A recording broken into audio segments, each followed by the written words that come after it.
মরুভূমির সফর, মাঝখানে তুফান, কই যাবে, কই বাঁচবে? দৌড়াদৌড়ি শুরু।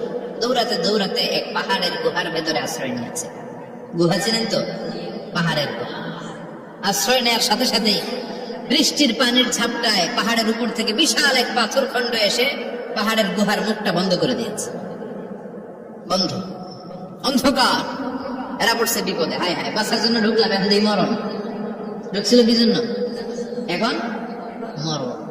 বিশাল পাথরের খন্ড এসে গুহার রাস্তাটা বন্ধ করে দিয়েছে। তিনজন গায়ের যত শক্তি ছিল ধাক্কায়ও কথা শোনাইতে পারে না। হায় হায়, অক্সিজেন ভিতরে যা আছে আধা ঘন্টা শেষ হয়ে যাবে। কি করে বাঁচবো? বাঁচার উপায় নাই। চিল্লা পাল্লা শুরু হয়ে গেল, কান্নাকাটি শুরু। একজন বলে, তোমাদের জীবনে কার কিনা কামল আছে, যেই না কামলটা আল্লাহর ভয়ে করছিল, ওইটার ওসিলা দিয়ে দোয়া করে দেখো কিছু হয় কিনা। সুবহানাল্লাহ কোন। এটাই উপায়। একজন হাঁটু গেড়ে চোখের পানি ছাড়া শুরু করছে, আর দোয়া শুরু করছে, আল্লাহ আল্লাহুম্মা কানাত লি আবাওয়ান শাইখান কাবীরা।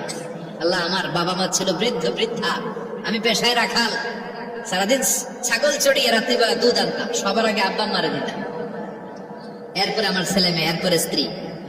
একদিন গভীর রাতে এসে দেখি আব্বা আম্মা ঘুমায়।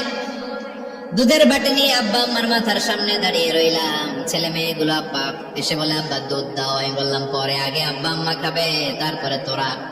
ছেলে মেয়েগুলো কান্না জুড়ে দিল, আমি দেই নাই। ফজর পর্যন্ত দাঁড়িয়ে রইলাম। ফজরের আগ দিয়ে আব্বা আম্মা ঘুম থেকে উঠে দেখে তো আমার অবাক। কিরে বাবা, দাঁড়িয়ে কেন? বললাম, প্রতিদিন দুধ খেয়ে ঘুমাও, আজকে আগে আগে ঘুমিয়েছ, দুধ খাও নাই, তোমাদেরকে আগে দিব বলে দাঁড়িয়ে রইলাম। আল্লাহর ডেকে বলে, আল্লাহ ওই দিন সারা রাত